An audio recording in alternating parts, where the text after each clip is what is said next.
Hello friends, welcome to my channel. હું ફરીથી તમારી સાથે આવી ગઈ છું મારી વાનગીને શેર કરવા માટે. તો આજે હું બનાવવાની છું સૂજીનો હલવો. આજે મારે શ્રાવણ મહિનાનો શુક્રવાર એટલે કે જીવંતિકામાનું વ્રત છે, તો એના માટે અહીં હું પ્રસાદી રૂપે સૂજીનો હલવો છે એ બનાવતી હોઉં છું. તો એના માટે અહીં મેં 1 કપ જેટલી સૂજી લઈ લીધી છે અને એમાં અત્યારે આપણે પોણા કપ જેટલું ઘી એડ કરીશું. ઘી પછી આપણે જોઈતું હોય તો એ પ્રમાણમાં વધારે એડ કરીશું. ત્યારબાદ એક બીજા વાસણમાં 1 કપ જેટલું દૂધ લઈ લેવાનું છે અને 1.5 કપ જેટલું પાણી લેવાનું છે. જો તમારે એકલા દૂધનો બનાવવો હોય તો એમ પણ બનાવી શકો અને એકલા પાણીથી પણ બનાવી શકો અને એને થોડું હુંફાળું એવું ગરમ કરી લેશું. હવે આપણે રવાને સરસ એવું ધીમાથી મીડિયમ ફ્લેમ ઉપર શેકી લેવાનો છે. તો સતત ચલાવતા આ રીતે આપણે શેકતા જઈશું અને જો વચ્ચે થોડી ઘીની જરૂર પડે તો આપણે એડ કરીશું.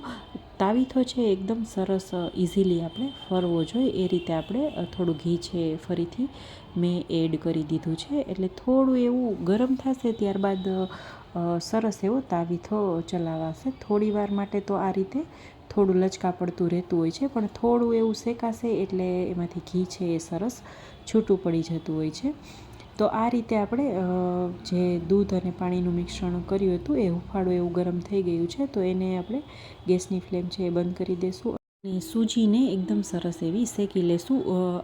સૂજી શેકતી વખતે આપણે એ વાતનું ખાસ ધ્યાન રાખશું કે ગેસની ફ્લેમ છે એ લો ટુ મીડિયમ કરીશું. જો એકદમ વચ્ચે આપણે ફાસ્ટ કરી લેશું ગેસ તો સૂજી છે એનો દાણો થોડો મોટો હોય છે, તો અંદરથી બહારથી શેકાઈ જતી હોય છે પણ અંદરથી થોડી કાચી હોય એ રીતે લાગતી હોય છે. અને તમારો જે શીરો છે, આપણે રવાનો, ગુજરાતીમાં રવાનો શીરો જ કહીએ છીએ, રવાનો શીરો છે એ ચીકણો એવો બનશે. તો એ વાતનું તમે ખાસ ધ્યાન રાખજો. અને અત્યારે તમે જોઈ શકો છો સૂજી છે એ સરસ એવી શેકાઈ ગઈ છે અને એમાંથી ઘી પણ સરસ એવું છૂટું પડી ગયું છે અને એકદમ સરસ મિશ્રણ છે એ સરસ તાવીથાની મદદથી આ રીતે સરસ ઇઝીલી ફરી શકે છે. તો બસ આ રીતે આપણે એને શેકવામાં થોડું ધ્યાન રાખીશું એટલે આપણો સૂજીનો હલવો છે એ પરફેક્ટ બનતો હોય છે. તમે અત્યારે મેં સૂજી લીધી છે, તમે એની જગ્યાએ ઝીણો જે રવો આવે છે એ પણ લઈ શકો છો. આ રીતે મિશ્રણ છે એ તાવીથામાં આપણે આ રીતે લેશું અને ફટાફટ નીચે પડી જાય તો પ્રોપર આપણી સૂજી છે એ શેકાઈ ગઈ છે. બસ તો હવે આ સ્ટેજ ઉપર આપણે એમાં 1 કપ જેટલી ખાંડ એડ કરી દઈશું. ખાંડ છે એ મેં આખી જ લીધી છે અને ખાંડ તમે તમારી ચોઈસ પ્રમાણે ટેસ્ટ મુજબ લઈ શકો. 2 થી 3 એલચીનો પાવડર છે એ લઈ લીધો છે અને ત્યારબાદ એમાં ચોપ કરેલા કાજુ અને બદામ છે એ એડ કરી દેવાના છે. હવે એ એડ કર્યા બાદ આપણે જે દૂધ અને પાણીવાળું મિશ્રણ હતું એ થોડું એડ કરીશું. એકી સાથે એડ નહીં કરીએ, નહીંતર જે સૂજી ગરમ હોય અને એમાં દૂધ એકદમ પડે તો એકદમ બહાર છાંટા ઉઠતા હોય છે અને ક્યારેક દાજી જવાય છે. તો એ ધ્યાન રાખજો. થોડું કરી અને બધું જે આપણું લિક્વિડ હતું એ અંદર એડ કરી દઈશું અને ત્યારબાદ આપણે સૂજીને સરસ એવી ચલાવીશું. અને આ રીતે થોડું અત્યારે આપણને લિક્વિડ જેવું લાગે છે, પણ જ્યારે સૂજી એકદમ સરસ ફૂલાઈ જશે તો એકદમ પરફેક્ટ રવાનો શીરો છે એ બની અને રેડી થતો હોય છે. તો આ રીતે એને ધીમા તાપે છે અત્યારે આપણે એકદમ લો ફ્લેમ રાખી દઈશું અને ધીમા તાપે સતત આ રીતે એને ચલાવીશું એટલે પરફેક્ટ આપણો સૂજીનો હલવો છે એ બની અને રેડી થતો હોય છે. અને જો ફ્રેન્ડ્સ તમે મારી ચેનલ પર નવા છો અને મારી ચેનલને હજી સુધી સબસ્ક્રાઈબ નથી કરી તો મારી ચેનલને સબસ્ક્રાઈબ કરો અને બાજુમાં રહેલા બેલ આઇકન પર ક્લિક કરો જેથી નવી વાનગીની નોટિફિકેશન તમને મળતી રહે. અને તમે જોઈ શકો છો આપણો શીરો છે એકદમ સરસ પરફેક્ટ બની અને રેડી થઈ ગયો છે અને સાઈડમાં ઘી પણ સરસ છૂટું પડી ગયું છે. તો હવે હું આને થોડો આ રીતે થાળીમાં પાથરી દઈશ. જ્યારે તમે બાળકોને આપો તો બાળકો છે ને કોઈ પણ વસ્તુનો બગાડ ન કરે, તો આ રીતે તમે એના પીસીસ કરી અને આપશો ને તો શીરાનો બગાડ પણ નહીં થાય અને દેખાવમાં પણ એકદમ સરસ રવાની બરફી બની હોય એવું લાગતું હોય છે. તો હું ઘણીવાર આ રીતે પણ સર્વ કરતી હોઉં છું અને ઘણીવાર આપણે નોર્મલી જે રવાનો શીરો સર્વ કરતા હોઈએ છીએ એ રીતે સર્વ કરતી હોઉં છું.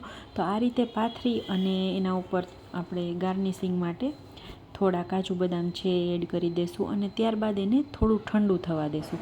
ઠંડુ થવા દેશું તો ઘી છે એમાં સરસ ઘી અને દૂધ છે એ સરસ એવું જામી જતું હોય છે અને પરફેક્ટ એના પીસીસ છે એ બની અને રેડી થતા હોય છે.